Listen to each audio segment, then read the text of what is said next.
Así que bueno, bienvenida Alicia, un gusto compartir con vos este tramo de la especialización y bueno, te escuchamos.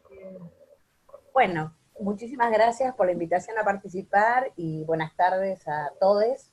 Eh, no me resulta muy fácil hablar en lenguaje inclusivo todo el tiempo, así que sepan disculpar, no es que no esté de acuerdo y de hecho mi facultad lo ha determinado como, no digo que como una obligación, pero hay, claramente hay una reglamentación donde no puede ser considerado como un error ni el hablar ni el escribir en las evaluaciones en lenguaje inclusivo, así que estamos intentando todo el tiempo resolverlo. Bueno, a mí me habían pedido que contara un poquitito la historia de la campaña nacional por el derecho al aborto legal, seguro y gratuito. Creo que en términos de una experiencia bastante particular que se generó en el año 2018 en Argentina, pero que no es ajena a las luchas que se desarrollan y se llevan a cabo en toda la región e incluso a nivel global. ¿Por qué digo a nivel global también? Porque sin lugar a dudas está inserto esta lucha en lo que son las luchas feministas globales en estos tiempos, y ahora vamos a ver un poquito también de eso, pero también porque en relación a la problemática en particular del aborto, tenemos situaciones profundamente diferenciales en todo el mundo. O sea, aborto libre, donde ahí hay problemas de acceso, está habiendo problemas e intentos de regular el acceso, o sea, complicar el acceso, hacerlo más dificultoso cuando no hubo casos como la ley Gallardón en España, que intentó directamente sacarlo y que no pudo. Y en la región también tenemos situaciones diferentes. Tenemos situaciones donde es legal, muy poquitas, el caso de la Ciudad de México, solo la Ciudad de México, y que eso repercutió después en acciones bastante, digamos, bastante retrógradas en varios de los estados mexicanos. Está legal en Cuba, obviamente, está legal en Puerto Rico, que como sabemos tiene esta particularidad de ser del Caribe, pero además Estado de la Unión, está legal en Surinam y está legal en Uruguay. O sea, en todo podríamos decir América Latina, sacando América Central y el Caribe, solo en Uruguay es legal.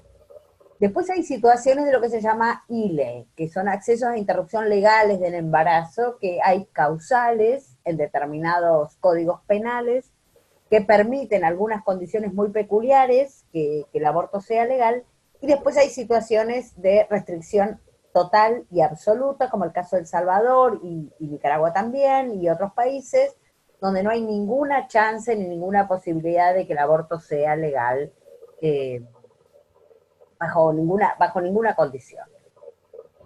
En este sentido yo quisiera hacer una primera distinción, porque hablamos de dos cuestiones. Hablamos de ILE, que se llama interrupción legal del embarazo, o sea, aquellos que se pueden hacer en aquellas condiciones que los códigos penales autoricen, lo que se llama las causales. Y hablamos de IVE, que es interrupción voluntaria del embarazo, que es cuando hay una legalización del aborto, por lo tanto el aborto tiene tiempo, digamos que es a libre decisión de la mujer o persona gestante. Obviamente las condiciones del aborto en América Latina son complejas, son profundamente diferenciales. Yo no voy a trabajar datos porque me quiero focalizar en las luchas políticas, en otras cuestiones, y porque esos datos están, y ustedes pueden acceder sin problemas, en el informe de Guttmacher, que tiene informaciones, tiene un gran estudio hasta el año 2014, después tiene actualizaciones permanentes, y sobre todo en el repositorio de CLACAI, que es el Consejo Latinoamericano por el Aborto, donde ahí tienen todos los datos y todas las especificaciones por países, porque no solo las situaciones son muy diferenciales de países, sino que son diferenciales en términos regionales adentro de los propios países. Entonces, estas condiciones legales diversas, más condiciones, podríamos decir, epidemiológicas complicadas, que en casi todos los países, un dato que es clave es que la mortalidad materna, que es alta en la región, y es alta incluso en países cuyo grado de desarrollo, podríamos decir, es, digamos, más o menos importante y que no se condice con, con esos indicadores, la causal, ustedes saben, la mortalidad materna se divide en 3 causas, el análisis y demás, no vamos a entrar en eso, pero la causa de mortalidad y morbilidad materna por aborto inseguro es una causa muy alta en todos los países. Es esto, o sea, la condición de la ilegalidad y la condición de la clandestinidad, lo que explica las luchas políticas por el derecho al aborto legal, seguro y gratuito. En el caso argentino, y voy a lo que pasó el año pasado, en 2018, la Campaña Nacional por el Derecho al Aborto Legal, Seguro y Gratuito presentó un proyecto de ley gestado, y después lo voy a explicar, por una estrategia política bastante particular que tiene la campaña, y se produjo, por una serie de razones, la posibilidad de que fuera debate cuando llevábamos muchísimos años presentando proyectos y nunca jamás era posible ser debatido en las cámaras. La campaña se organizó en el año 2005. Que la campaña se haya estructurado y organizado en el 2005 no quiere decir en absoluto que ahí empezaron las luchas por el derecho al aborto en Argentina.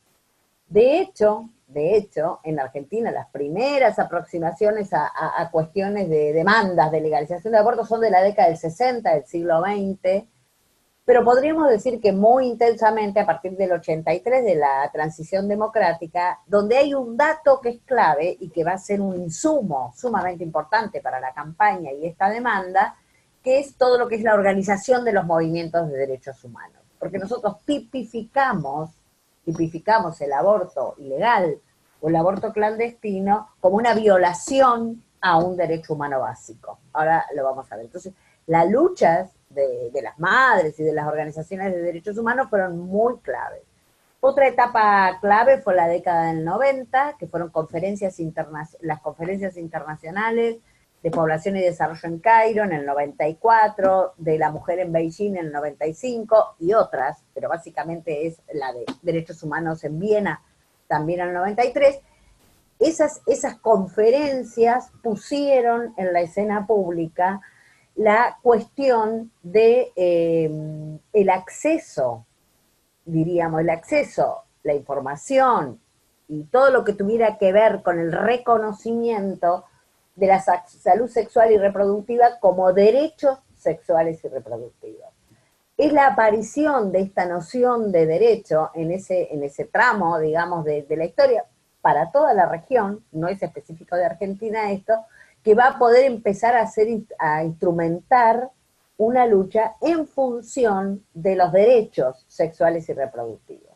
Que ahí dentro de las teorías feministas hay toda una discusión si incluyen o no el aborto, discusión en la cual no vamos a entrar.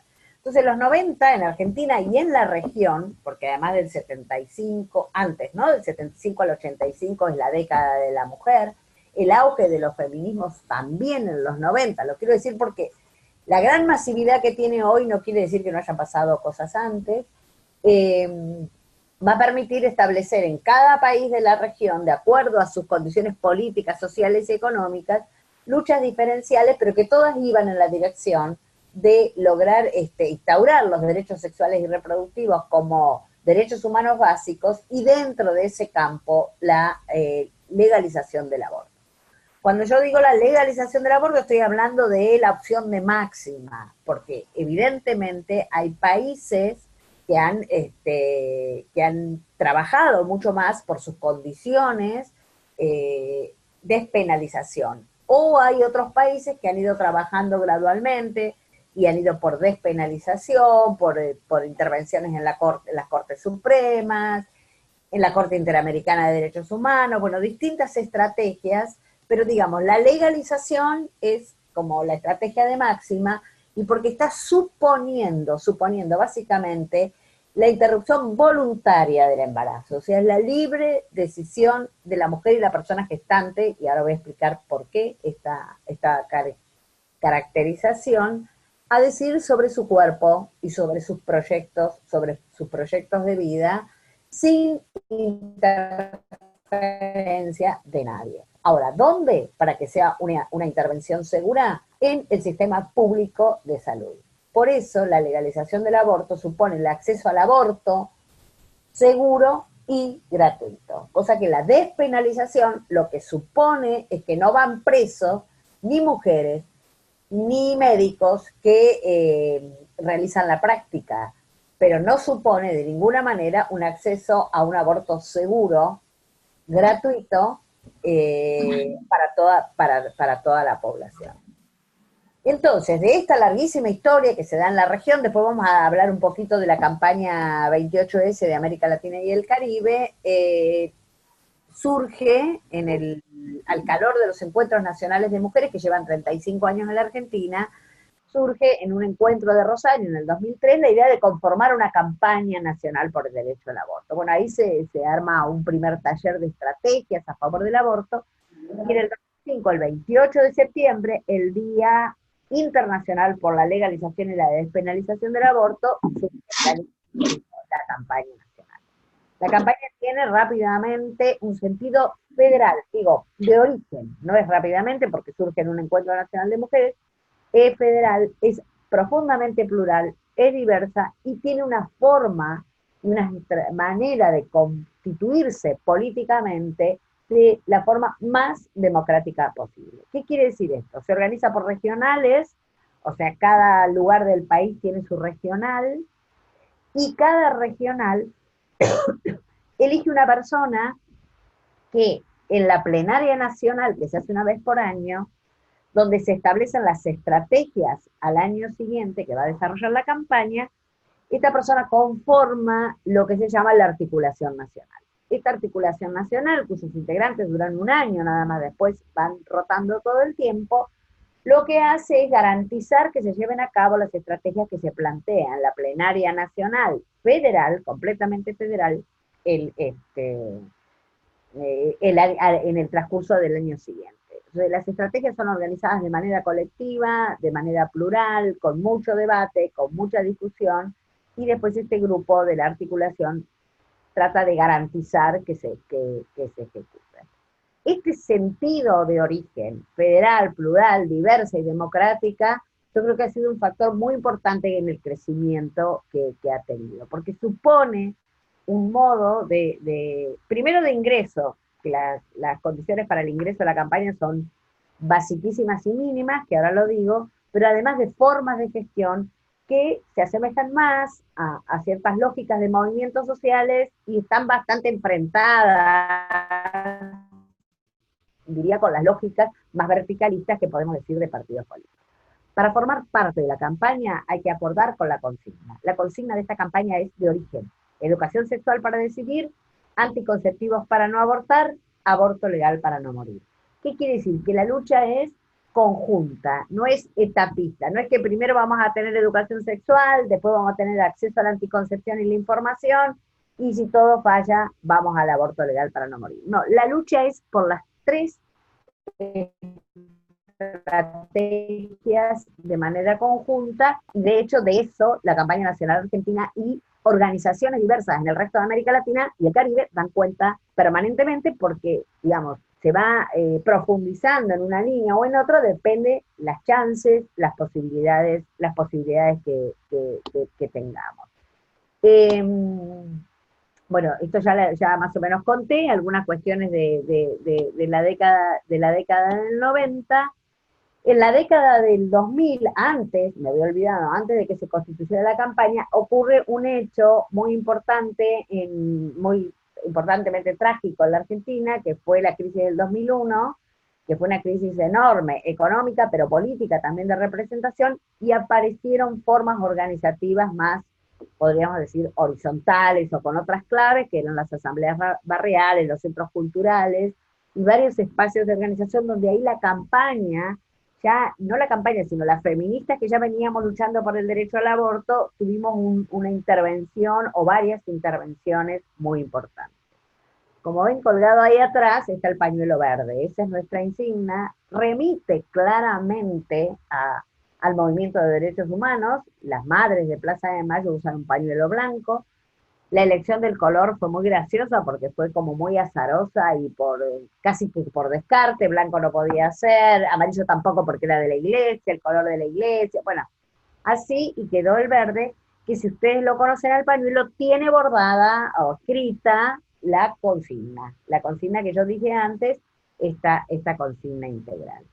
A partir entonces de que en el 2005 se constituye la campaña, hay muchísimas acciones del propio movimiento de mujeres en distintos espacios, empieza a haber, podríamos decir, a conformarse alianzas con comunicadoras sociales, con intelectuales, con artistas, con académicas, con todo lo que se les pueda ocurrir. La campaña surge con un objetivo clarísimo, que es la legalización del aborto. O sea que inmediatamente se arma un proyecto y se presenta en el año 2007. Por características del sistema constitucional argentino, a los 2 años, si no se debate, cae el estado parlamentario del proyecto. Entonces lo fuimos presentando, obviamente, como corresponde, todos los años, y obviamente no había manera de que de que se pudiera dar el debate adentro de las cámaras. Y fue una situación bien difícil para la articulación de la campaña, porque era muy paradojal. Esa fue una década, podríamos decir, donde se consiguieron muchísimos derechos en Argentina. El plexo normativo respecto de derechos humanos, respecto de salud, respecto de derechos de género, respecto de derechos de las disidencias sexuales, es realmente muy importante. Y sin embargo, el aborto no fue posible de ser debatido. Muchas causas podrían explicarlo, pero de hecho no fue. Entonces se fue generando, obviamente, distintas acciones, sin dejar de presentar el proyecto todo el tiempo, se fueron generando distintas acciones al interior de la propia campaña, que fue creciendo de manera rizomática en la sociedad en distintos espacios. Por eso para nosotras, si bien la aparición de la marea verde descomunal en el 2018 fue un evento políticamente altísimamente significativo, nosotros sabíamos que veníamos 13 años trabajando muy intensamente en lo que se llama la despenalización social del aborto. ¿Cómo trabajamos eso? Bueno, en los partidos políticos, compañeras que estaban adentro de los partidos políticos fueron trabajando para que lo pudieran poner en sus plataformas. En los sindicatos, las compañeras en los sindicatos, estoy hablando de espacios muy difíciles, ¿no? Muy complejos, pero que se lograron cosas. Por ejemplo, hay un sindicato en la Argentina que se llama la Central de Trabajadores Argentinos, que lo introdujo en su estatuto el derecho al aborto muy temprano, hacia fines de los 90, en el conjunto de la sociedad civil, en la justicia, los modos de trabajar en la justicia, la colectiva de abogadas, por el litigio estratégico, fueron planteando amparos, litigios, como yo decía antes, tanto a nivel nacional como a nivel internacional, y en el Poder Legislativo, con esto de estar presentándolo cada 2 años, y en ese proceso estar haciendo permanentemente lo que se llama el lobby parlamentario o el cabildeo parlamentario. ¿Cuáles son los fundamentos centrales de la campaña que de alguna manera se van a expresar en el proyecto que se presentó en el 2018? Bueno, uno de los fundamentos fundamentales de la campaña es esta noción de justicia. Nosotros decimos que hay 3 elementos claves que definen a esta lucha. La cuestión de salud pública, y ahí vamos a las estadísticas, a los datos, a la dificultad del acceso, a la significación de la morbimortalidad materna, la no aplicación de repente de leyes de salud sexual y reproductiva en muchos espacios, el no acceso a anticonceptivos, la falta de información, etcétera, etcétera. Ese es un problema de salud pública, porque la problemática del aborto se inscribe también, y no solo, pero también en la salud. La otra idea que nosotros planteamos es el problema de justicia social. Remite claramente a un problema de inequidad social. Inequidad social en términos generales y en términos de justicia reproductiva. Porque sin lugar a dudas, si nosotros tenemos en el caso argentino, y en los datos de Guttmacher da global incluso, ¿no? Tenemos en el caso argentino un aproximado de 500.000 abortos por año en una práctica que es clandestina e ilegal, o sea que la posibilidad de tener los datos es muy complejo. Se hizo un gran estudio con ciertas estrategias metodológicas, pero son aproximaciones, sabemos que son aproximaciones, y además la sola información de complicaciones posaborto en el sistema público, o sea, que no conocemos qué pasa en el sistema privado, etcétera, etcétera. Si ahí tenemos 500.000, el cálculo muy modesto, podríamos decir, está claro que la ilegalidad del aborto no impide la práctica del aborto. Eso es otra cuestión que tenemos claro. Ahora, el problema es que esos datos de complicaciones por aborto y los datos de complicaciones de mortalidad materna tienen un corte clasista profundo. O sea, quien tiene recursos accede perfectamente a un aborto seguro y sin riesgo de nada. Quien no tiene recursos son los que engrosan esas estadísticas complejísimas de morbimortalidad y engrosan también, bastante menos en el caso argentino, pero los ha habido, pero en el resto de América Latina, estoy pensando en el caso de El Salvador, engrosan las mujeres que van a la cárcel o van presas por haberse hecho un aborto. Bueno, y la tercera pata, digamos, es que nosotros planteamos todo el tiempo que es una deuda de la democracia, en el sentido de que una democracia inclusiva, efectivamente inclusiva, está suponiendo el respeto por todos los derechos del conjunto de la ciudadanía, y en este caso, al menos, deja por afuera, con la ilegalidad del aborto, a un conjunto muy, muy importante y muy significativo de la ciudadanía. O sea, la idea de apelar a la democracia es una idea muy fuerte y que sigue estando presente en las interpelaciones sobre el aborto. El otro fundamento es la libertad, la idea de autonomía y libertad, y como todos ustedes saben, son dos conceptos muy controversiales, son dos conceptos centrales de la teoría liberal, podríamos decir, son dos conceptos centrales de los atributos o los derechos del individuo, pero bueno, nosotros apelamos a ellos y los resignificamos a eso, en el sentido de que, bueno, la libertad, que se refiere a la libertad de decidir sobre el propio cuerpo y sobre sus proyectos de vida, y la autonomía, que supone la posibilidad de decidir por sí mismo, digamos, con la capacidad que las mujeres y las personas con capacidades de gestar tienen de autoridad moral de decidir sobre su propia vida.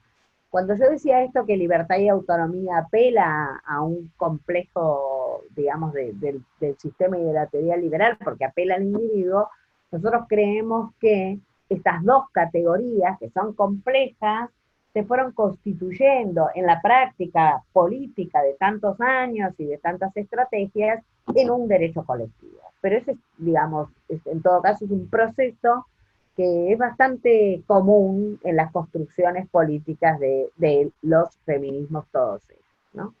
Bueno, la campaña hizo millones de acciones en todo ese tiempo.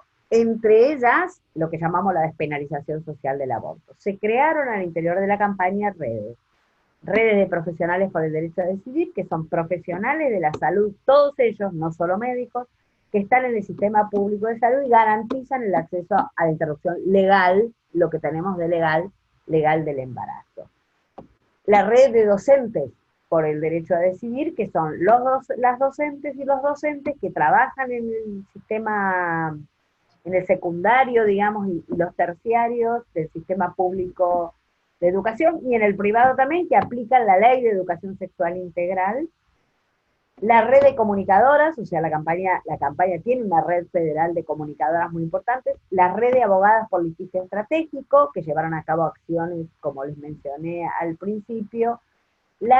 Hay una red muy interesante que se llama RUDA, que es la red de universidades por el derecho al aborto. En este momento tenemos cátedra por el derecho al aborto, o la legalización del aborto, tienen distintos nombres, en 20 universidades nacionales. Y por otro lado, la emergencia muy fuerte a través de los encuentros nacionales de mujeres y otras organizaciones aliadas de los feminismos populares. O sea, el trabajo, que eso se dio mucho en los encuentros nacionales de mujeres, el trabajo que se realizaron en las distintas acciones territoriales, digamos, o comunitarias.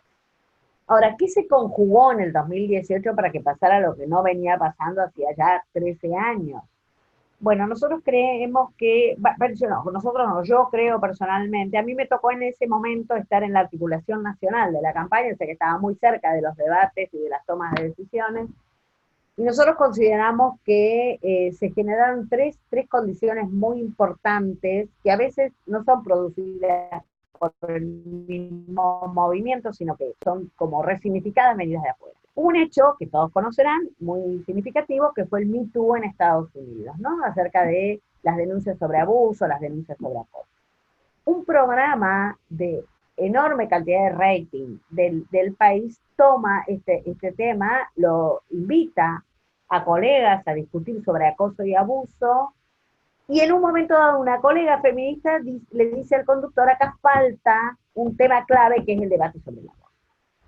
Y el conductor dice, bueno, muy bien, acá tienen el espacio. Inmediatamente desde la campaña armamos y articulamos todo para poder estar en ese medio al día siguiente. Es un programa que sale todos los días y que tiene una llegada enorme a sectores y gente que a nosotras con el activismo nos cuesta mucho llegar. Y eso desató de manera descomunal una convocatoria de los medios hegemónicos que nunca jamás habíamos tenido. Creo que el tener una organización atrás como la campaña nos permitió ir respondiendo como pudimos con enorme esfuerzo a una demanda que fue descomunal. A partir de ahí se desataron 8 meses de una demanda descomunal. El otro dato importantísimo fue que el día 19 de febrero nosotros organizamos lo que se llaman los pañuelazos, que seguramente ustedes deben conocer porque también se han hecho en muchos lugares de América Latina y han acompañado mucho el proceso argentino con pañuelazos. Un pañuelazo que fue enorme en el mes de vacaciones incluso, y con la aparición de un actor social que ya venía de los eventos de Ni Una Menos, que eran las jóvenes y los jóvenes. Ese pañuelazo enorme yo creo que cambió radicalmente la situación, porque lo hicimos frente al Congreso, fue obviamente una señal a los legisladores, porque nosotros el 8 de marzo íbamos a presentar nuevamente nuestro proyecto. A partir de ese pañuelazo enorme, el 1 de marzo el presidente de la Nación da un discurso en la Argentina para abrir las sesiones ordinarias. Cuando abre las sesiones ordinarias, avala el debate del aborto. Entonces ahí el día 6 presentamos nuestro proyecto con una enorme movilización, y a partir de ahí se empezó a debatir en Cámara de Diputados y luego en Cámara de Senadores, acompañando a nosotros con lo que ahí se llama los martes verdes. O sea, nosotros hicimos un trabajo muy importante de cabildeo adentro del Parlamento, hablaron 700 personas, muchísimas de nosotras fuimos parte de las que hablamos allí, con argumentos a favor y argumento en contra, y acompañamos ese proceso todos los martes con eventos en la calle. Esos eventos en la calle terminaron siendo multitudinarios, y ahí apareció el apoyo muy importante, y como pongo yo ahí, alianzas y coaliciones que no estaban integradas todavía, que se fusionaron en parte para estar con estas redes que conté recién y comisiones, o armaron estrategias propias. Pienso, poetas, artistas, actrices, escritoras, músicos, músicas. Era muy gracioso porque uno en general cuando tiene que armar un escenario siempre está el pánico al momento vacío, ¿no? Porque bueno, viene una banda a tocar, pero si me falla, y bueno, ¿y quién lee un documento? Y no, somos muy organizadas, eso es verdad, la organización del tiempo, del guión. Y nos pasaron cosas increíbles, como grupos de música muy reconocidos en este país, y que para escucharlos uno tiene que pagar bastante dinero, que desesperadamente nos pedían martes a martes que querían estar ahí. Claro, una audiencia de 3 cuadras, el Congreso tomado, era una audiencia importantísima. Pero yo creo que nosotros logramos conjugar ahí, un poco azarosamente y otro poco por esta formación tan colectiva y amplia, que surgen ideas absolutamente diversas, podríamos decir, porque pasaban cosas que, por ejemplo, a mí no se me habían ocurrido nunca, y así sucesivamente. Nosotros creemos que esa potencialidad de la calle, conjuntamente con un trabajo de elaboración muy importante que la campaña hizo durante 13 años. Habemos muchas investigadoras que hemos trabajado estos temas desde el campo de la investigación. O sea, hemos producido, mal, bien, que mayor o menor calidad, ideas, datos, fundamentos, argumentos. y a su vez un colectivo armado por la campaña, muy importante, que hacía el cabildeo parlamentario adentro. O sea, estas compañías que se la pasaban todo el día dentro del Congreso hablando con todo el mundo. Esa conjunción permitió lograr la media sanción, que fue, bueno, la primer gran vigilia, que fue el 13 de junio, que hubo 1 millón de personas. Yo quiero contar, porque es interesante, que toda esa organización la hicimos desde la campaña. No tuvimos ningún apoyo, ni del gobierno, ni siquiera de la policía, ni de las ambulancias que pedían. Nosotros trajeron ambulancias compañeros de colectivos sociales populares.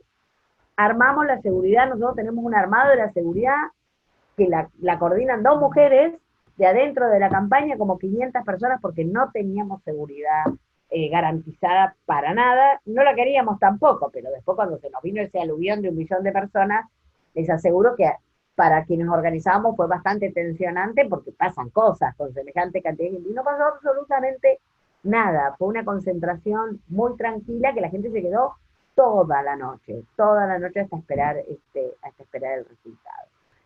Creo que la situación de ganamos muy justito, por supuesto, lo que se llamó la media sanción. Bueno, nos llevó como campaña, inmediatamente hicimos una plenaria nacional, pensamos las estrategias, articulamos las estrategias, todo lo que ustedes quieran, y nos llevó a pensar cómo actuar hacia adelante, sin imaginar tan fuertemente que iban a iniciar el debate en senadores tan rápido. La verdad estábamos un poco cansadas, yo les aviso que todo militancia, o sea, toda gente que trabaja 8 horas y que después venía, y eso lo sostuvimos 8 meses, o sea, fue mucho esfuerzo, y no pensábamos que tan rápido iba a entrar en senadores, entonces nos agarró como medio descansando un poquito, pero bueno, inmediatamente empezamos con la misma dinámica en senadores.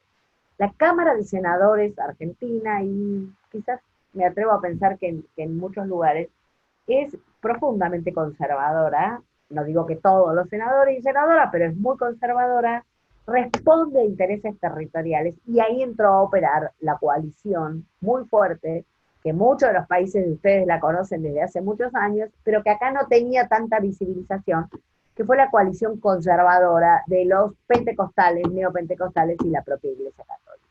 Y esa coalición que ellos armaron fue bien interesante, porque la Iglesia Católica no estaba pudiendo movilizar la calle. Lo había intentado, y aún los chicos del propio colegio se ponían el pañuelo verde en lugar de ponerse el pañuelo celeste, que es la insignia de ellos. Entonces sacaron, lo que sí movilizaron a la calle fueron los neopentecostales y los pentecostales, que tienen mucha capacidad porque tienen mucho arraigo en los sectores más vulnerables, y la Iglesia Católica se dedicó a negociar con los sectores de poder. La Iglesia Católica tiene mucho peso del poder en la Argentina desde sus orígenes, y en América Latina en general, desde los orígenes de la conquista, podríamos decir, ¿no? O sea, la conquista, la colonización fue la cruz y la espada, o sea, que desde ahí, bueno, ellos ahí lograron realmente armar una coalición y lograron afectar muy fuerte incluso senadores que nosotros sabíamos, o senadoras que estaban posibles de votar a favor, y bueno, ahí perdimos. Perdimos en una vigilia que movilizó 2 millones de personas. 2 millones de personas, o sea, duplicamos el número que movilizó en Buenos Aires, donde está el Congreso, pero en el conjunto del país. Y ahí yo quiero marcar que hubo un enorme apoyo de la región con los pañuelazos, y además global. ¿Cuáles son los fundamentos centrales del proyecto? Voy a decir 2 o 3 cositas, porque ahora lo volvimos corregido, evaluado de nuevo, lo volvimos a presentar de nuevo en el 2019. Bueno, está centrado en la noción de cuerpo, en la idea de autonomía de las mujeres y las personas con capacidad de gestar. Este proyecto que no tiene ningún proyecto del mundo, ninguno por ahora, incluye como sujetos de la ley a las mujeres y a las personas gestantes. En este caso estamos hablando claramente de trans. Y eso lo tuvo de entrada. O sea, las personas, que cualquier persona de cualquier género que tiene capacidad de gestar, les caben las generales de la ley. Bueno, otra de las ideas era que los abortos existen. O sea, nosotros no discutíamos aborto sí, aborto no. Lo que discutíamos era aborto legal, aborto clandestino, aborto seguro, aborto inseguro. y aborto sí, aborto no, no lo íbamos a discutir porque los abortos se realizan permanentemente, como ya conté antes. Entonces había también, la ley plantea varias cuestiones que obligan a cuadrarse al sistema de salud, como consejerías, como acceso. Bueno, la fuerza, digamos, de los indicadores de mortalidad materna, como ya les dije antes, la idea de mujer como sujeto moral, que mujer no es igual a madre, esto, como dije antes, que se introduce la persona gestante como sujeto de la ley. En ese proceso que acompañaron y se sumaron otras cosas que después voy a decir del proceso argentino, me interesa hablar un poquito, por la composición de todos ustedes, que son de toda América Latina y el Caribe, de la conformación de la campaña del 28 de septiembre por la despenalización y legalización del aborto. Ay, cómo me quedó Caribe, varias C, ¿no? Bueno, la formación de la 28S fue en los años 90, exactamente en el año 91, que se hizo el encuentro feminista de América Latina y el Caribe en la ciudad de San Bernardo, en la Argentina. Ahí se creó esta campaña para luchar. ¿Y por qué se llama despenalización y legalización? Porque entendía que había situaciones muy diversas en toda América Latina y el Caribe. En general, esa campaña durante muchos años, en los 90 fue muy movida, después fue como más silenciada, la coordinaban compañeras de América Central, básicamente Nicaragua, empezaron a tener muchísimos problemas y entonces nos pidieron a nosotras en el año 2017, que ya la campaña argentina tenía mucho peso, que fuéramos la nueva coordinación. Así que pasamos a ser la nueva coordinación. Empezamos a fines del 2017 a armar de nuevo, digamos, como si fuera la base de datos de todas las organizaciones del resto de América Latina que participaban. Nos agarró el proceso del 2018 y eso quedó medio, obviamente, colgado, y lo retomamos con una reunión el año pasado, después de que la ley no salió, con muchas compañeras de América Latina y el Caribe que tuvimos en Argentina.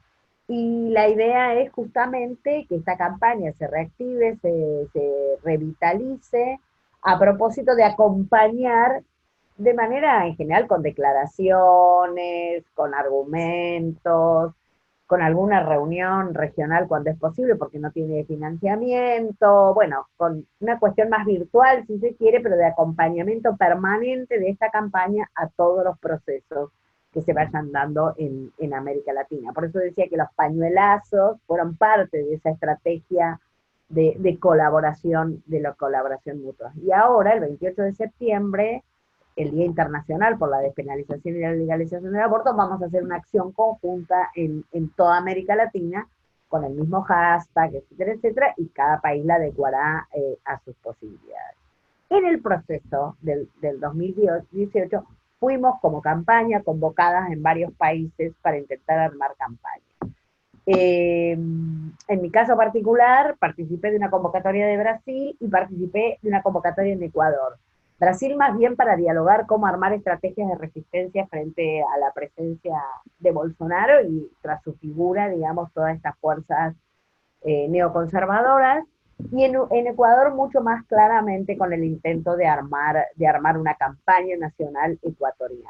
Y de otros países nos fueron convocando personalmente, en algunos casos, que fuimos a algunas reuniones, o a través de los contactos que todas tenemos para colaborar, para ayudar, para hacer una sinergia entre todas de cómo llevar adelante un proceso más regional, que tenga un gran peso regional.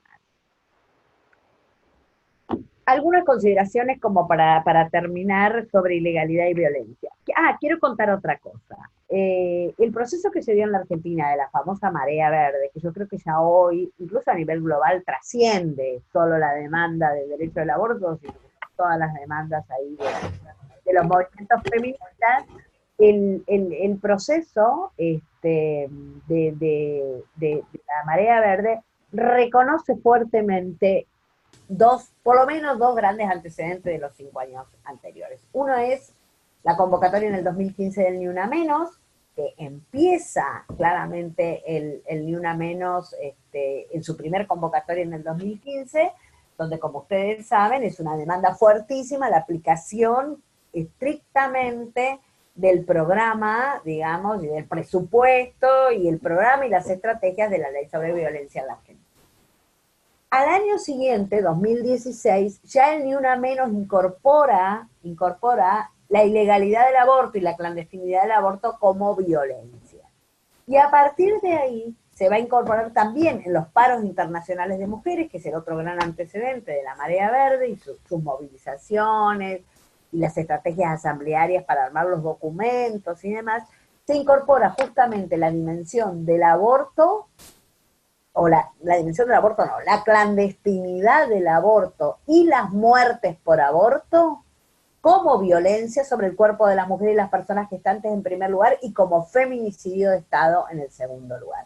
O sea que la clandestinidad y la ilegalidad del aborto tienen una estrechísima relación con la problemática de la violencia en términos bastante más generales que solo la violencia sobre el cuerpo de las personas gestantes, porque está presuponiendo, como yo dije antes, en la cuestión de la inequidad, la cuestión socioeconómica, por decirlo de alguna manera, las condiciones de vulnerabilidad. Entonces, bueno, medio como para terminar, algunas consideraciones, ¿no?, sobre la ilegalidad y la violencia. Nosotros pensamos que el discurso médico, jurídico y religioso impide la libre decisión de las mujeres, violentando claramente sus proyectos de vida. Estos tres discursos articulados, digamos, se han constituido como dispositivos de poder que le restan a las mujeres y las personas gestantes, le restan autonomía en la toma de decisiones, pero que eso afecta de algún modo al conjunto de la ciudadanía. La ilegalidad atenta también contra las disposiciones de la Organización Mundial de la Salud y del Consenso de Montevideo, que es un instrumento de Naciones Unidas, un instrumento regional, firmado en el año 2013, a propósito de reuniones que se hicieron en todo el mundo por el seguimiento de la Conferencia de Cairo de Población y Desarrollo, que ahora se cumplen 25 años, y que ese documento que firmaron todos los gobiernos de América Latina y el Caribe en la ciudad de Montevideo en el 2013, tiene párrafos explícitos, en su apartado sobre derechos sexuales y reproductivos, de que los gobiernos se comprometen a bajar la legislación restrictiva en relación al aborto. O lo que es lo mismo que decir que los gobiernos se comprometen a legislar a favor de las legalizaciones del aborto. Me parece que, bueno, todas esas consideraciones que no son solo propias de la Argentina, que la Argentina funcionó en este último tiempo como un leading case, podríamos decir, sobre esta lucha, y que introduce y supone las luchas por el aborto una serie de opresiones y condiciones de discriminación conjuntas. Para poder ejercer libremente el derecho a decidir sobre el cuerpo, que en el caso de la gestación sería sobre la capacidad de decidir si ser madre o no serlo, si hacerse un aborto o no, es central que se den lo que algunas autoras llaman las condiciones habilitantes. O sea, no solo hay que tener información, conocimiento acerca de esa opción, por eso es importante la educación sexual integral y el acceso a los métodos anticonceptivos, la información y las consejerías, sino que además hay que tener como condición habilitante mínimas condiciones socioeconómicas, o sea, trabajo, algunos recursos, educación, acceso a la educación para poder tomar decisiones, de acuerdo a las necesidades, a los valores y al deseo de cada quien, y por supuesto contar con ciertas estructuras políticas que mínimamente sean democráticas. Entonces las luchas por el aborto a mí me parece que tienen una conjunción interesante, porque si bien hay un pedido de una ley específica, la práctica posible, aunque existiera la ley de ese derecho, supone la confluencia de otro montón de derechos. Bueno, yo dejaría acá para que podamos establecer un diálogo o puedan preguntar lo que les interese y demás. Muchísimas gracias por la escucha. Buenísimo, María Alicia. Quedamos acá con la expectativa abierta. Hay varios, yo, perdonen, pero corté algunas cámaras, algunos micrófonos. Mira, arriba tenés la opción de dejar de compartir pantalla. Ah, perfecto, ya la saqué. Arriba, ahí está, así nos puedes ver a todos. Así estamos. Hay mucho chat, por lo que veo, sí, ¿no? hay muchos. A ver. Cualquiera me pide por chat, levanta la mano y vamos habilitando de a poquito. Ahí está Nico. Nico, ¿cómo va? Buenas. Está con ganas de preguntar, me parece.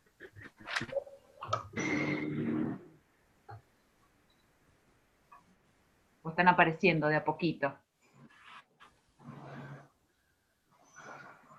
Está Andrea, bueno. Dani, Nico, Ceci. ¿Cómo es el sistema? ¿Hay que levantar la mano para...? No, te escuchamos perfecto, así que adelante.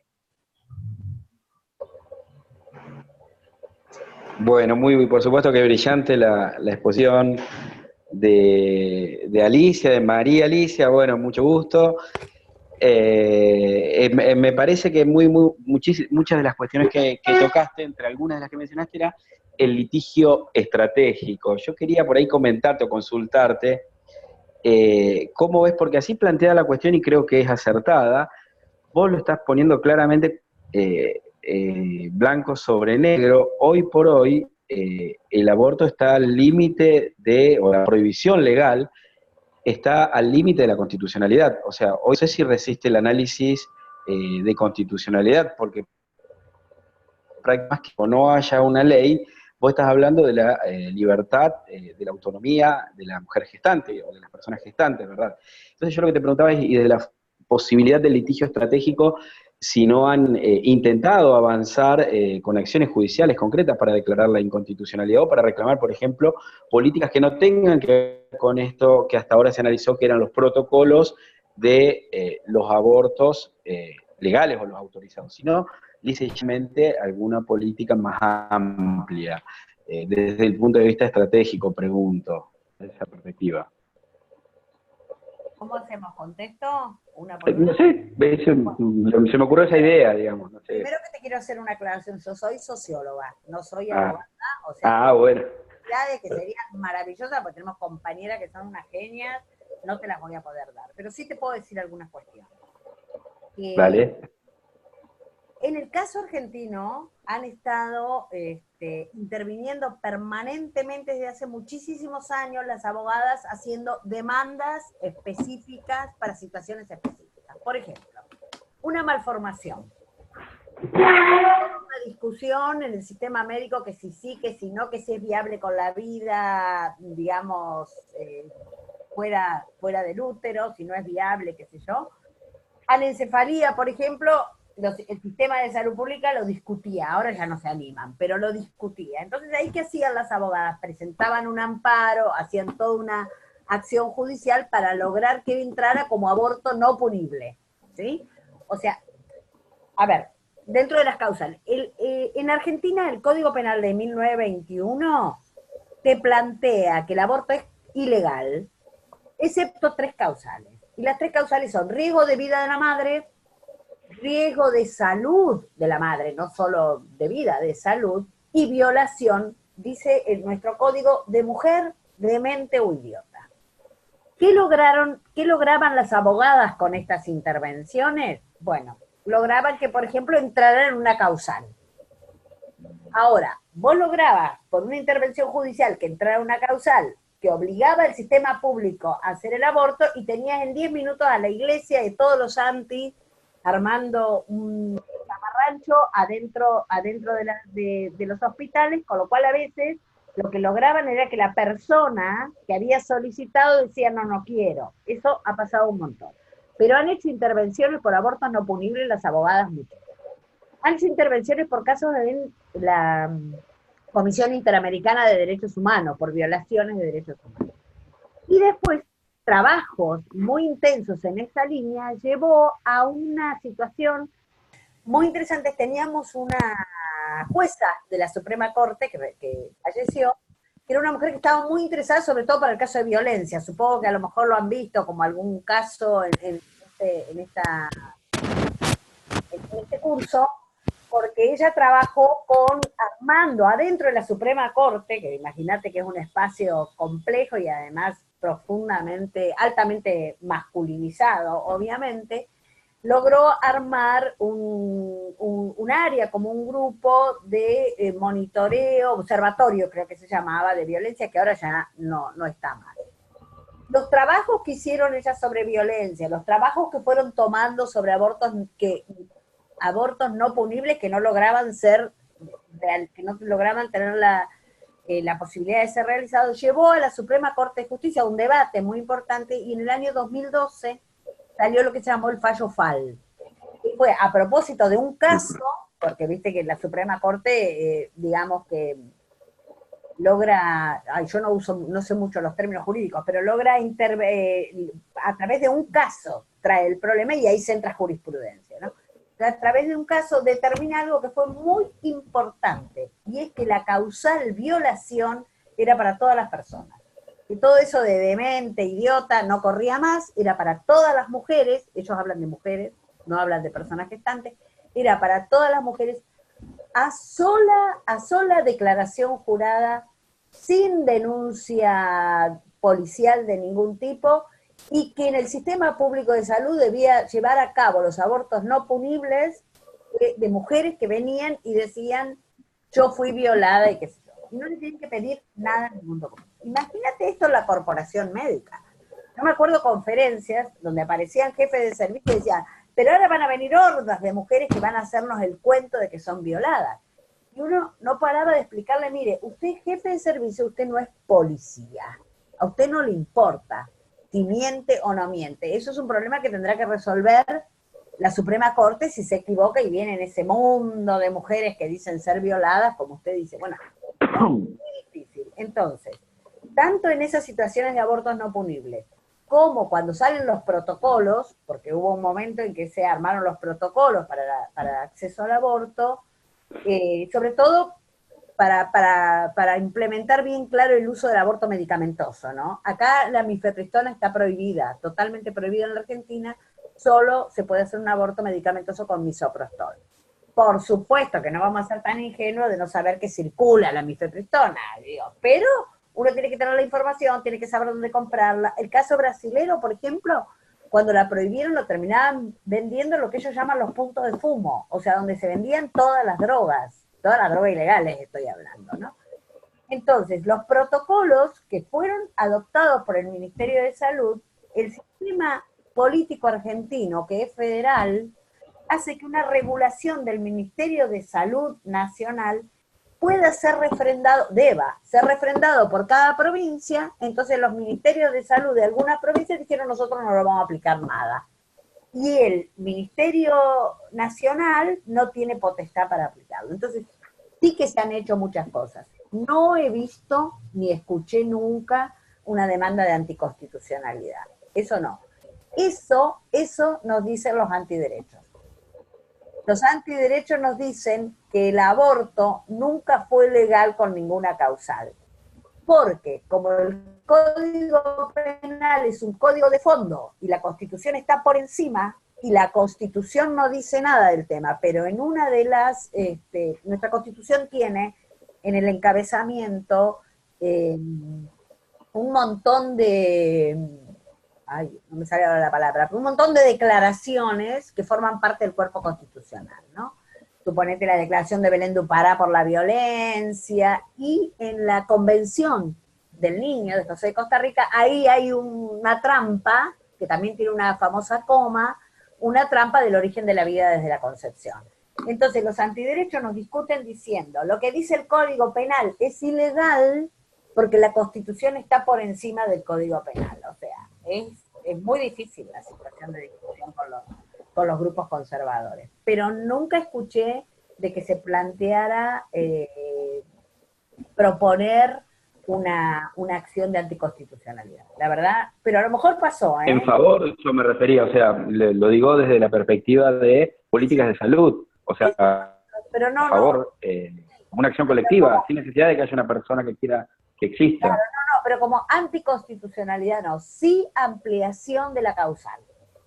Sí ampliación de la causal. Esto que yo te digo de violencia. Sí, por el caso FAL, bueno, pero es para las causales ya previstas. Sí, sí, claro, claro. Sí, sí, claro. Lo que se está trabajando mucho, la red de profesionales por el derecho a decidir de la campaña es genial. En este momento son 1.500 médicos de todo el país, es una red importante. Lo que están trabajando mucho, tomando toda la regulación de la Organización Mundial de la Salud, y etcétera, es con la ampliación de la causal salud. ¿Cómo se fundamenta la causal salud de manera tal que te entre todo? Biopsicosocial. Porque los médicos tienen una causal biológica. Entonces, en general, los equipos de psicólogos, trabajadores sociales, que pueden definir una causal, después la tiene que firmar el médico, ¿no? Y eso sea un problema, pero pueden definir una causal, están trabajando muchísimo en cómo formular causales que pueden incluir lo más posible hasta que tengamos, si alguna vez tenemos el involuntario, digamos, ¿no?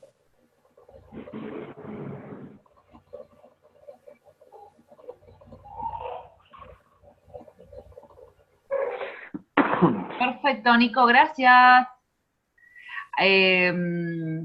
¿Alguien más que quiera hacer una pregunta?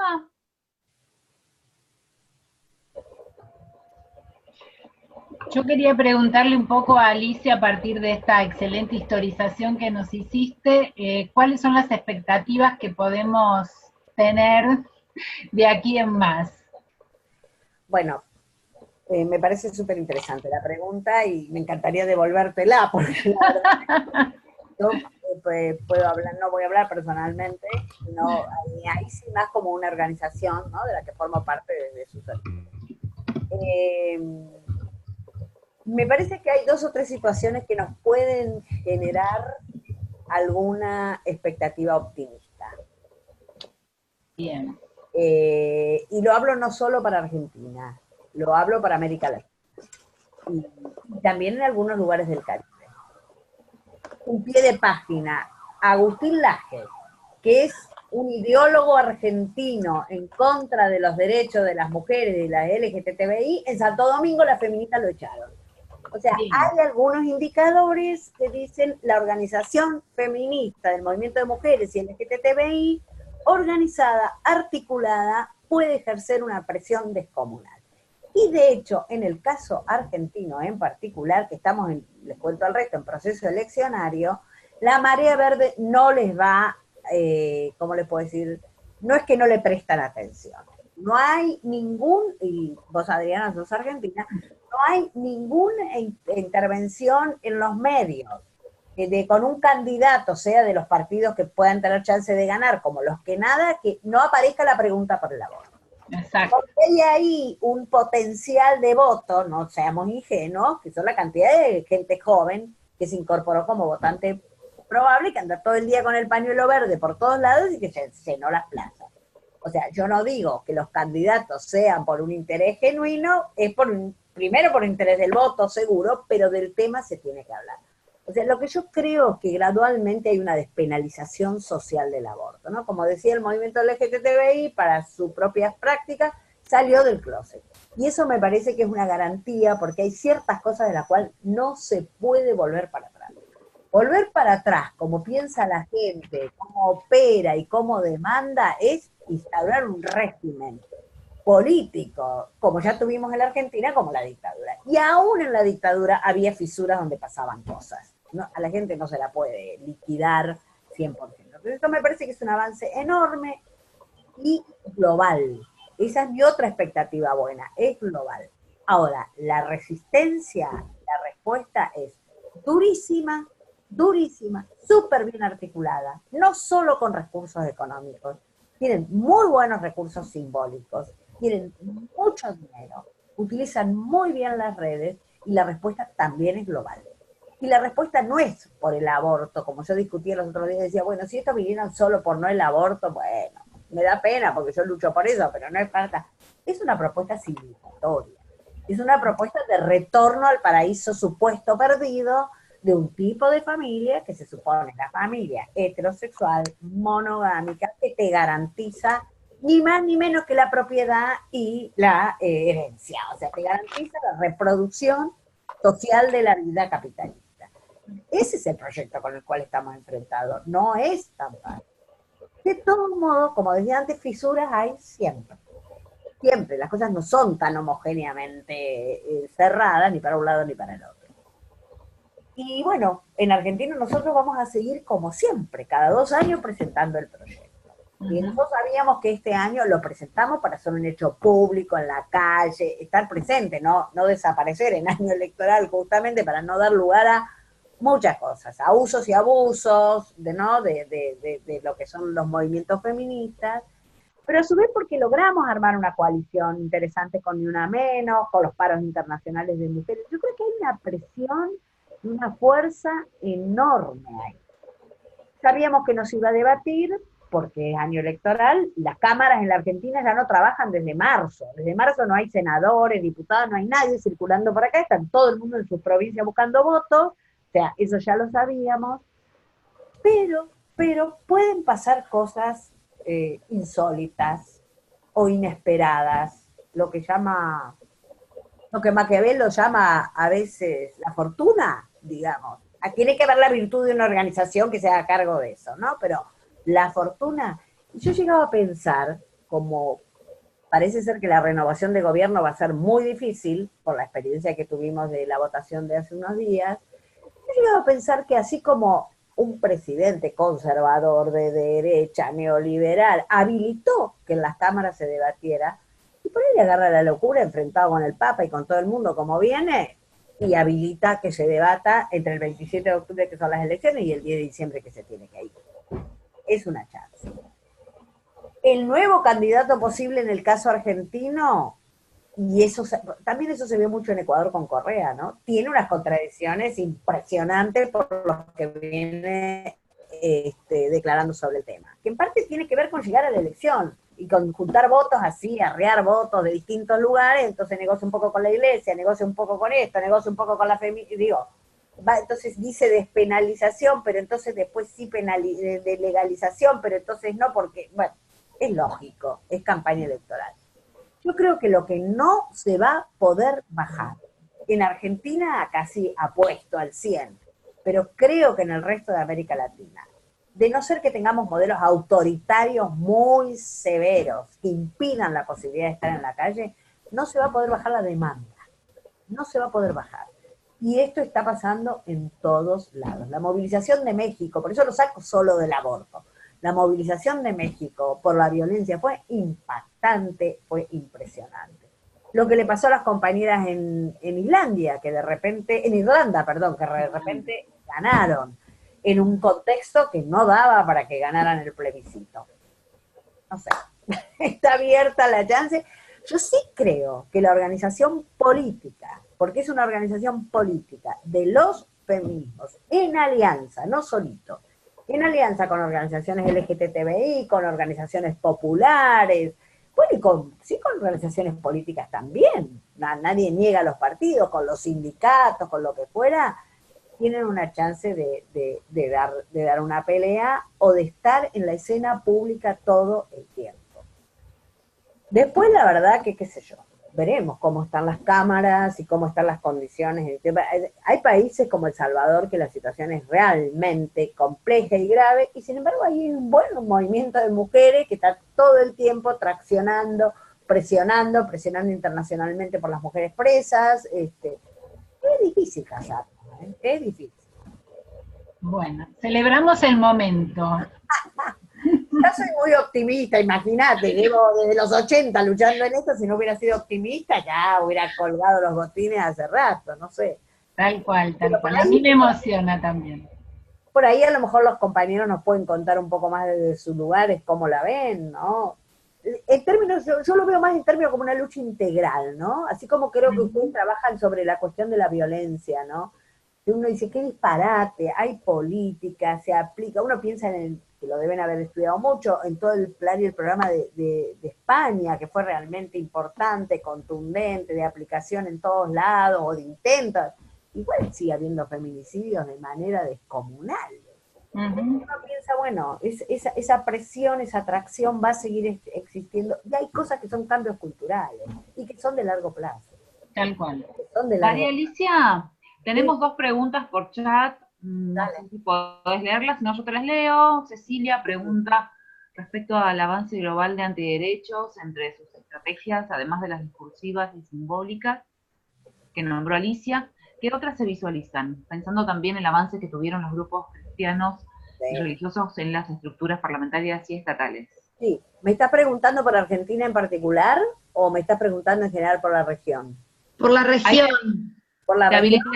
Ahí está. Ahí lo habilito, gracias. Por la región hay experiencias y podemos poner el caso de las elecciones en Costa Rica, que fue terrible, probablemente lo tengan presente, si no vean un video muy importante que se llama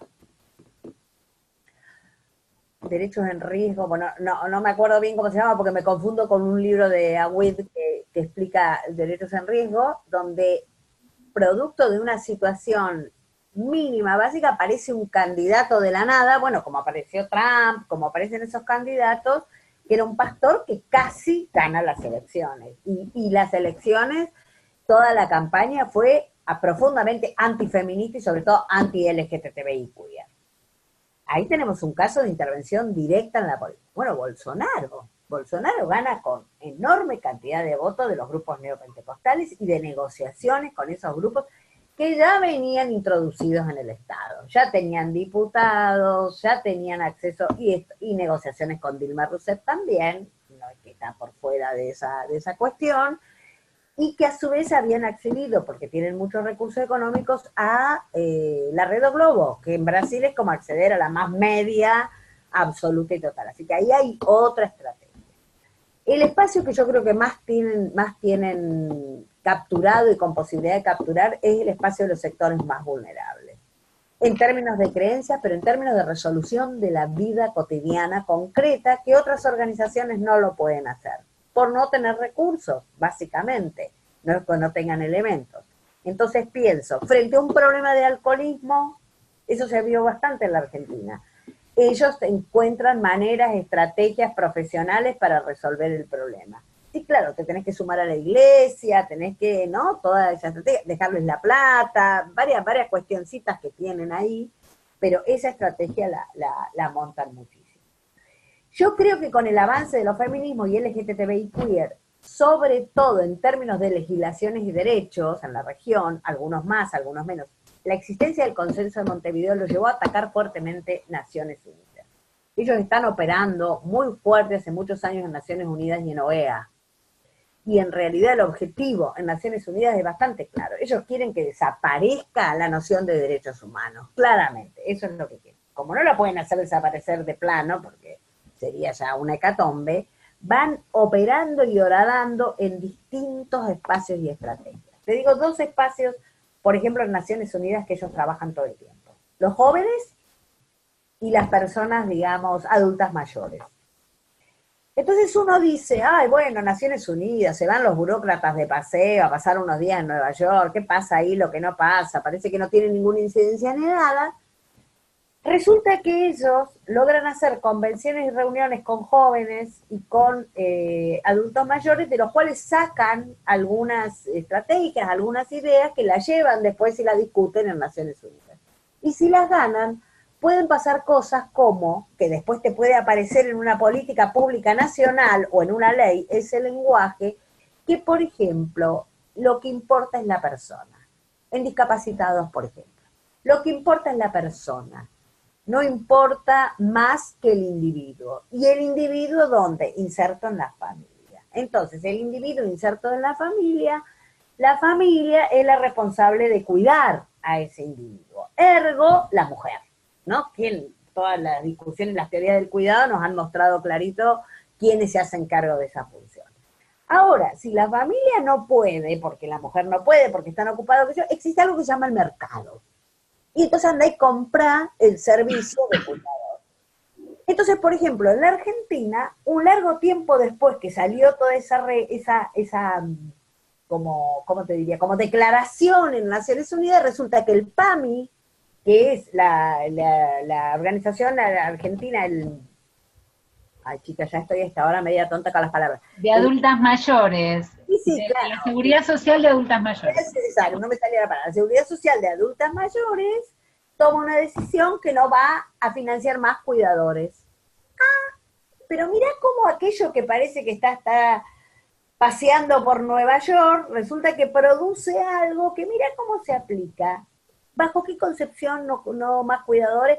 Bueno, el recorte de las políticas neoliberales, todo lo que vos quieras, pero está el sustento de lo otro. Individuo, familia, mercado. No Estado. Entonces, en esos espacios están incidiendo de una manera que está resultando dificilísimo contraponerse, porque llevan bandas de gente. El resto de las organizaciones de la sociedad civil tienen plata para llevar gente a meter a Naciones Unidas, a meter en la calle en movilizaciones, etcétera, etcétera. Y por otro lado, cosa que no tenían hace unos años y ahora tienen muy bien, por empezar, no se llaman religiosos. Agustín Laje, miren algún video de él, es vomitivo, pero es muy explicativo. No se llaman religiosos, no usan discursos religiosos, no hablan nunca de Dios, son laicos que utilizan la ciencia para explicar por qué la ideología de género es un invento creado por la ideología, valga la redundancia, no es ninguna ciencia para destruir la familia. Esas estrategias discursivas que están armando, argumentativas, son recontra tramposas, lo digo así sinceramente. Yo estoy trabajando bastante ese tema, me vi todos los videos, y yo miraba y decía, si yo no fuera feminista, o si no estuviera atravesada por otros saberes, el argumento, así como hace los argumentos de ese estilo, cierra con un moñito. Porque si es verdad, este tipo para explicar mi ideología toma Marx, Gramsci, son muy astutos, Gramsci, Pulanza, Althusser, toda la teoría marxista para que me muestre, viste, esto es una ideología que no es ciencia.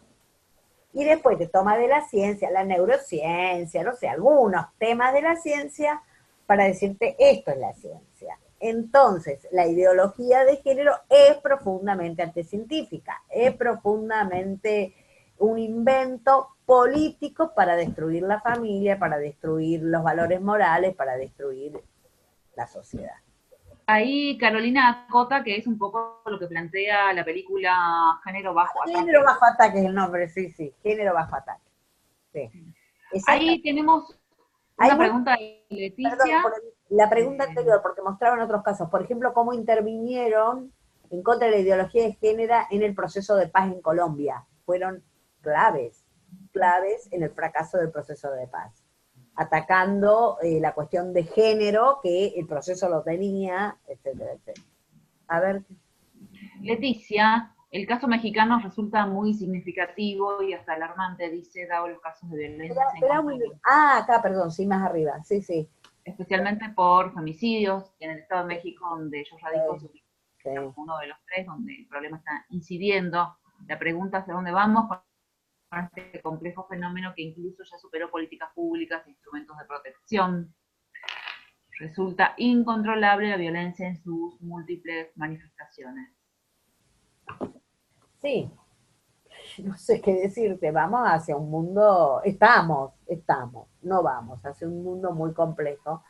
A mí me parece que es importante, hay algo que por ahí no es tan valorado. Yo valoro muchísimo el saber. Yo valoro muchísimo, por supuesto, la práctica política de todo tipo, pero valoro mucho el conocimiento. Y a veces, desde ciertas posiciones, tenemos mucho estar en la calle, hablo bastante de la experiencia argentina sobre todo, ¿no? Mucho estar en la calle, mucho accionar ahí y poco estudio a veces. Entonces, a mí me parece sumamente importante que empecemos a estudiar seriamente de qué se trata el neoliberalismo, que el neoliberalismo no surgió hoy ni con estos gobiernos, que lleva 40, 50 años de ser aplicado, que más bien es la lógica del capital, y el capital, lo dijo Marx y lo dijo todo el mundo, chorrea sangre, o sea, es violencia como constitutivo de la lógica de la profunda desigualdad, Entonces sí, claro que estamos en un mundo violento, profundamente violento, con multiplicidad de expresiones de esa violencia. Por eso yo le decía antes, haces política, pones plata, qué sé yo, y los feminicidios siguen ocurriendo de una manera que uno no puede creer. Entonces uno dice, bueno, acá la justicia, que opere la justicia en serio, que no haya impunidad, yo creo que va a seguir habiendo igual. ¿Qué querés que te diga? Por eso me parece que un trabajo, porque además hablar del neoliberalismo no es hablar solo de un modelo político-económico, es hablar de ciertas construcciones de subjetividades. Entonces todos esos procesos, digo, sí, todos esos procesos centrados en el individuo, centrados en la no colaboración, centrada en la no solidaridad, centrado en el mérito, centrado bla, bla, bla, bla, bla, bla, sí, construye una subjetividad donde yo soy Gardel y yo soy el responsable de mis éxitos y el resto serán tontos, no lo supieron hacer, y además como soy responsable de todo esto, además consumo porque tengo que comprarme el último celular y el último no sé qué y el último no sé qué. Entonces hay toda una formulación ahí de este modelo en el cual vivimos que es muy riesgoso porque va por derecha y va por izquierda. Y va por izquierda. O sea, no es un problema solo de las derechas, ciertas subjetividades, sino que también son de lo que en la región llamamos progresismo. Entonces me parece que no sé qué podemos hacer, sinceramente, más que poner el cuerpo en lo que uno cree y está convencido, y sí me parece tratar de comprender estos procesos para ver por dónde se puede ir, porque son complejos, son difíciles, y como dije antes, para mí son cambios culturales de enorme y larguísimo alcance. No se resuelven con una ley. Por eso yo digo, yo no soy especialista de la ley para nada, pero para nada. Ahora, es una condición necesaria.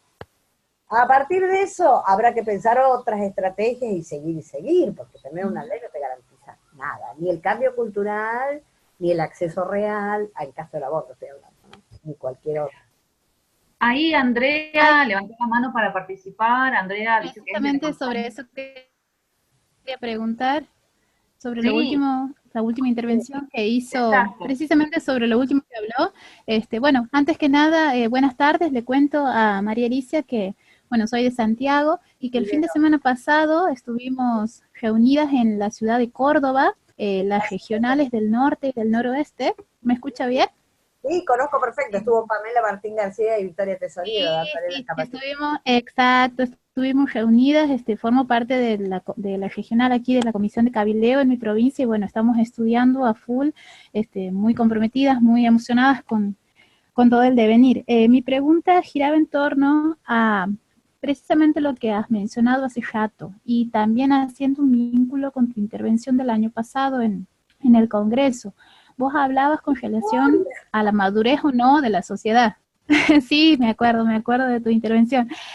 ¿Vos crees que esas condiciones habilitantes que has hablado hace rato, antes de terminar la clase, que has hablado de los métodos anticonceptivos, de las mínimas condiciones económicas, de la educación y de esas estructuras políticas, están dadas para que en el 2019, quizá con una nueva coyuntura política, se debata y probablemente de aquí a un par de años se legalice este proyecto de ley? ¿Crees que esas condiciones habilitantes se pueden dar en virtud de todos estos 4 años donde estas políticas prácticamente han devastado? No tenemos ministerios. Ahora el 2 de septiembre se cumple un año de que no tenemos ministerios, por ejemplo. Me gustaría que me des una opinión al respecto. Bueno, vos me estás pidiendo una opinión política respecto de quién... Bueno, usted es socióloga. Vos sos socióloga también, de quién... No, yo soy abogada, pero me interesa tu opinión. A ver, yo te digo lo que pienso y ya dije algo respecto de ciertas reservas por derecha y por progresismos, digamos, ¿no? Respecto de algunos campos temáticos. A ver, yo creo que en el caso argentino estamos en una situación de una crisis económica gravísima. La cuestión de la deuda no es un detalle menor y la determinación, que no la cuestiono nada, no importa lo que yo piense, de pagar la deuda, por supuesto refinanciada y demás, lleva a que vamos a estar en una situación de constricción económica. Digo, me parece que eso es interesante porque hay mucho, y las que son argentinas lo saben, vamos a volver, imaginando que vamos a volver igual, y ni las condiciones globales, internacionales, ni las condiciones nacionales hacen posible lo mismo. ¿Quiere decir eso que va a ser lo mismo? No, yo pienso fervientemente que si cambia de gobierno no va a ser lo mismo. Y lo que no va a ser lo mismo es que creo que va a haber algún tipo de direccionamiento hacia incentivar la posibilidad de que haya empleo, claramente, que no esté centrado solamente, y que sí debe haber, en las políticas sociales para el empleo. Bueno, nosotros todos sabemos que esas políticas sociales deberían ser coyunturales. En la política argentina son históricas, digamos, ¿no? Las sacan, las ponen, las sacan, las ponen, pero no es que están en un proceso hasta que se afianza el mercado laboral realmente. Yo creo que va a haber una incentivación, porque creo que va a haber una incentivación de las pymes, porque creo que 4 años destrozaron muchísimo las condiciones de este país, pero no son un tiempo para destrozar las condiciones de las fábricas, por ejemplo.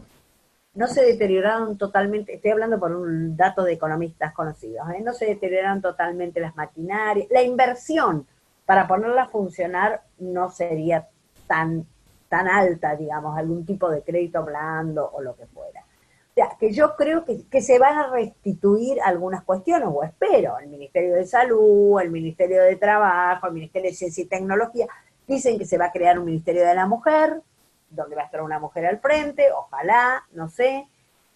Y respecto de este tema en particular, vuelvo a repetirte, yo creo que para el ejercicio del derecho debe haber un montón de condiciones habilitantes.